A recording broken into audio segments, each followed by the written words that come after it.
पूरी दुनिया को इंतजार था कि मुश्तबा खेमेनेई का कब पब्लिक अपीयरेंस होगा और उनका क्या टेक है करंट वॉर पे, क्योंकि जो भी स्टेटमेंट मुश्तबा खेमेनेई की तरफ से आएगी, जो कि नए सुप्रीम लीडर है, जो कि आयतुल्ला अली खेमेनेई के बेटे हैं, इनका क्या टेक है, क्योंकि वहीं से निर्धारित होता कि आगे ये वॉर कितनी लंबी चलनी है, खत्म होनी है, सीज फायर होना है कि नहीं होना है।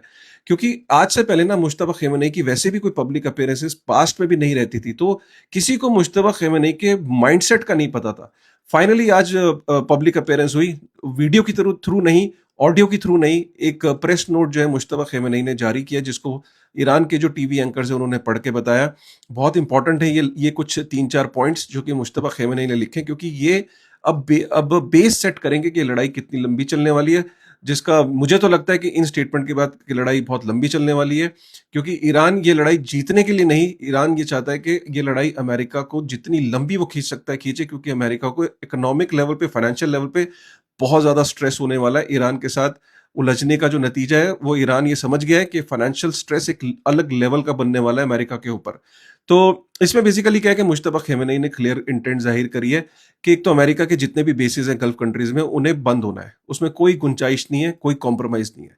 नंबर 2, स्ट्रेट ऑफ हॉर्मुज के ऊपर उसका कंट्रोल रहेगा। दुनिया का 20% तेल वहां से जाता है, क्रूड ऑयल, तो उसने कहा कि इसको हम एक लीवरेज की तरह यूज करेंगे प्रेशर बनाने के लिए, और हम चेक पॉइंट बना के रखेंगे कौन यहां से तेल लेके जाएगा और कौन यहां से तेल लेके नहीं जाएगा। नंबर 3, ईरान जो है वो गल्फ कंट्रीज पे अटैक कंटिन्यू रखेगा। वो नेबरहुड, उसने वर्ड यूज करा कि वो नेबरहुड के साथ उसकी कोई लड़ाई नहीं है, लेकिन अमेरिका की जो बेसिस हैं वहां पे इन कंट्रीज में, उस पर वो अटैक करेगा और उसमें कोई कॉम्प्रोमाइज नहीं, ना वो रुकेगा। एक और चीज उसने बोली कि वो रिवेंज लेगा। रिवेंज किस चीज का, कि जो 168 जो लोग मरे थे, जिसमें स्कूल के ऊपर जो अटैक हुआ था, जिसमें 110 बच्चियां जो है वो उनकी डेथ हुई थी, तो उसका वो कहीं ना कहीं रिवेंज लेगा, ये उसने क्लियर करा है। और कन्फ्लिक्ट जो है उसको एक्सपैंड करेगा, और भी जो दुश्मन की वल्नरेबिलिटीज है उनको आइडेंटिफाई किया जाएगा और उन पे जो है वो अटैक होगा।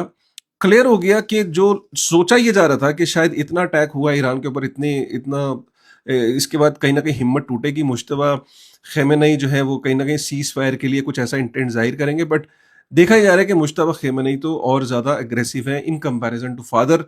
प्रोबेबली इसका रीजन ये भी बताया जा रहा है कि मुश्तबा खेमेनेई ने एक ही रात के अंदर फादर को, मदर को, बीवी को, बेटे को खोया है, तो प्रोबेबली वो एग्रेशन दिख रहा है।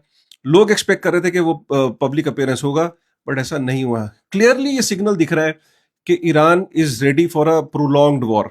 वो लड़ाई जीतने के लिए नहीं, वो लड़ाई लंबी चलाने के लिए लड़ रहा है, and I think that will going to put a lot of pressure in US. आपको क्या लगता है, एक बार कमेंट करके बताइए।